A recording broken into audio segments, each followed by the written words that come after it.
Check out FlipsideGaming.com for all your gaming needs. Use the promo code HEROES to save 10% on all orders over $10.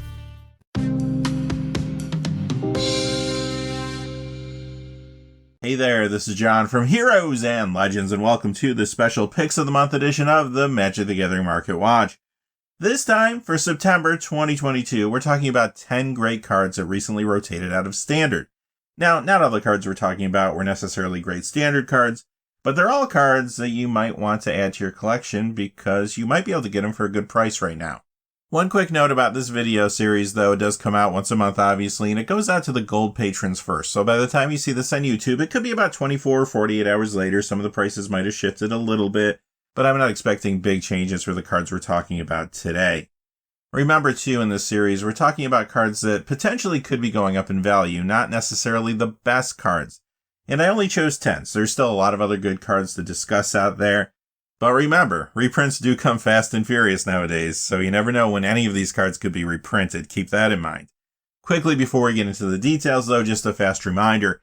If you go to FlipsideGaming.com, you can use the Heroes promo code to save 10% on orders over $10. Currently, you can pre-order Infinity products there. And now you can again pre-order the Warhammer 40k Commander decks. They have restocked on their site with the pre-orders for these. Plus, they have a whole lot of other things on their website. Remember, if your order's over $100 or it consists only of singles, shipping will be free in the United States.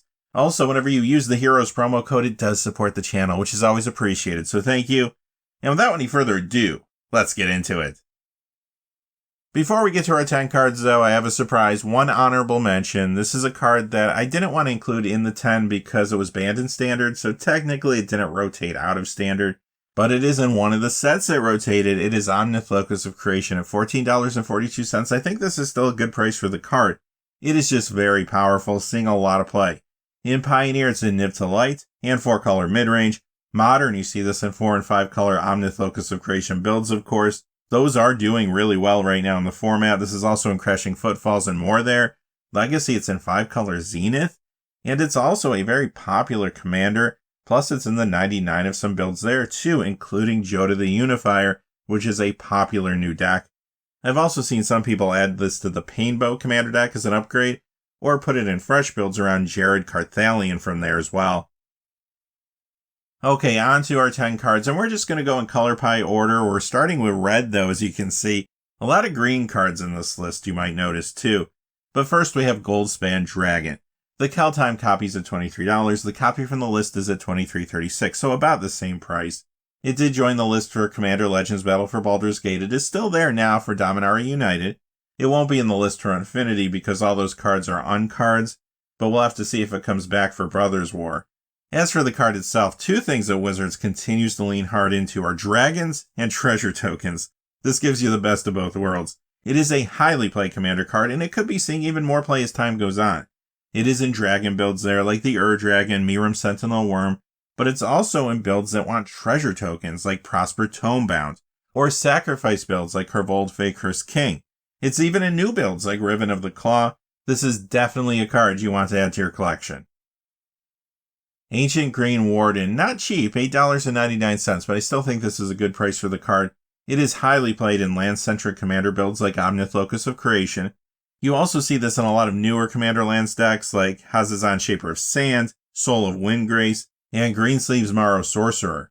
And I'm sure this is going to see even more commander play in the future as time goes on, since we know we're always going to be getting new interesting lands and new legendary creatures that interact with them. Old Gnawbone is next. The copy from Adventures in the Forgotten Realms is at $37. The copy from the list, very close, $37.29. And this list copies in the same sets that Goldspan Dragon is in. Additionally, though, this was reprinted in the Beetle and Grimm's Here Be Dragon's Secret Lair, so keep that in mind. It is another dragon that can get you treasure tokens. You see this in many commander dragon builds like the Dragon, Miram Sentinel Worm again, but it's in other places too, like Korvold and a number of new commander decks, including Jodah the Unifier and Rith Liberated Primeval. Next we have Toski, Bearer of Secrets, $8.74. Again, not super cheap, but still I think it's a good price for the card. Great for go-wide builds or decks with a lot of evasive creatures. This card does see Pioneer play. It's in Banned Spirits and Banned Humans, but as you can imagine, it's also a very popular commander card. Sure, it's in Shatterfang Squirrel General, of course, but you also see this in a number of new commander builds, including Jodah the Unifier again, Hazazan Shaper of Sand, and Ivy Gleeful Spell Thief. We've also seen some new squirrel creatures and squirrel support in the Infinity previews. Let's take a look at 3 cards that are Eternal Legal that are coming in the set. Xeno Squirrels, Squirrel Squatters, and Comet Stellar Pup. Okay, this one's really not cheap, but I do think in the short term this might gain some value. This is Vorinclex Monstrous Raider. It's at $33.99 right now. You know, cards that give counters to permanents are just going to keep coming, so this is only going to get better. It is already a fairly popular commander and in the 99 of many builds. It's in Atraxa Praetor's Voice, for example, and in new builds too, like Jodah the Unifier. But the reason I think this card has potential in the short term is because it will be a great upgrade to the upcoming Warhammer 40k Tyranid Swarm deck. I am seeing this in early deck lists around the front-facing commander from there as well. That is the Swarm Lord. Simply though, when it does come to the Tyranid Swarm deck, Vorinclex synergizes extremely well with a lot of the cards there. 11 of the cards have the Ravenous keyword on them. That's going to be a great mechanic to play with Vorinclex. Here's 10 of those cards on the screen now. I won't stop the video and go through these in detail. If you want to look at them though, feel free to pause the video. Here's the 11th one.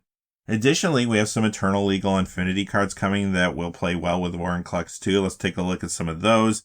Again, here's 10 of those cards on the screen. And 2 more that I couldn't fit. Just goes to show you that every set brings more interactions with a card like Vorinclex. Isika God of the Tree, $16.99. Now, I will say this. The card has been hot recently. I'll let you know why in just a second. So maybe just keep a close eye on this one. Perhaps it will start to retract a little bit in the coming weeks because it has been hot. But don't let it get away from you either, because it is a very good card. It has been a very popular commander, found in the 99 of many builds too, but now it's getting even more commander play thanks to the Dominaria United and its support for legendary spells. This is in that popular build, Jodah the Unifier, and Isika is also a good upgrade to the Painbow commander deck, plus it is showing up in fresh builds around a couple cards from there, Jared Carthalion and Jensen Carthalion Druid Exile. Expressive Iteration. Now this one's an uncommon, but it is cheaper, $4.61, although pretty expensive for an uncommon, huh? I wanted to include this because it is seeing a ton of play. It is banned in Pioneer, so it's not showing up there, but Modern, you see this in Murktide Regents, Omnith Locus of Creation builds, and much more. Legacy, it's in Izzet Delver, Jeskai Stoneblade, Grixis Tempo.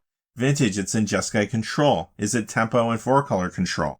This is even seeing some more commander play now around a Dominaria United box topper, Tetsuo Imperial Champion. Plus, this could also be a good upgrade to the Tyranid Swarm commander deck from Warhammer 40k. And I've seen it in fresh deck lists around a card from there. This time the card is Gyerson Starn Kellermorph. Now, considering the card is under $5, I do feel like if you don't have a playset of Expressive Iteration in your collection, probably a good time to get one. Next is Koma Cosmos Serpent, $7.19. This one's a little bit cheaper, at least, especially considering this was a mythic. Overall, it is a solid card that plays well with other serpents, but it does not have to be around serpents to be good. In Pioneer, this is in 4-color midrange, sometimes 5-color Fires of Invention, and it is a fairly popular commander, plus it's in the 99 of many builds there, including a popular new one, you guessed it, Jodah the Unifier. Tiamat, that Adventures in the Forgotten Realms copy, $11.59, the copy from the list, $10.76, and this was part of the list for the same sets that both Old Gnawbone and Goldspan Dragon were part of. And like Old Gnawbone, this was also in the Beetle and Grimm's Here Be Dragon Secret Lair recently. When it comes to the gameplay, this is another popular choice as a commander for Dragon builds, but maybe more often you see it in the 99 in, for example, the Dragon. Plus, I have seen this used in Dragon heavy builds around some new cards too.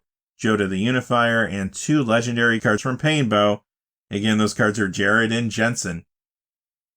Last card today is the only land I chose. However, there's other good lands that have rotated out of Standard. You can never go wrong zeroing in on good mana-based cards once they leave the Standard format. Usually the price is right, and in most cases they do see play in other formats. But I chose Den of the Bugbear for the land in this video because I really like the ability on it, and because it is seeing a good amount of play. $9.50, a little expensive again, but I still think it's a good price. Pioneer, you see this in Rakdos midrange, Mono Red Aggro, and more. Modern, this is in Goblins, Mono Red Midrange, and Mono Red Prison. Legacy, this is in Mono Red Prison there as well as Bomberman. And it's also in Commander Goblin and aggressive builds like Krenko, for example. This is in a couple new Commander decks too. Torwoki the Younger, which is one of the Dominaria United box toppers, and Rulik, Mon's Warren Chief. Alright, that does it for our Picks of the Month video for September 2022. But remember to join us for our regular episode of the Magic the Gathering Market Watch this weekend, where we talk about everything that's happening in the secondary market. Until then, though, stay safe out there. Thanks for watching. Please remember to like and subscribe, and have a great day. Hey, thanks for watching. This video is made possible through the generous support of viewers like you on Patreon. Check out the description below for links to our Patreon page as well as our Amazon affiliate store, where a small percentage of all sales will also help support the channel. Finally, if you haven't had a chance yet to subscribe, hit that subscribe button so you don't miss any of the new videos on Heroes and Legends. Talk to you again soon, and have a great day.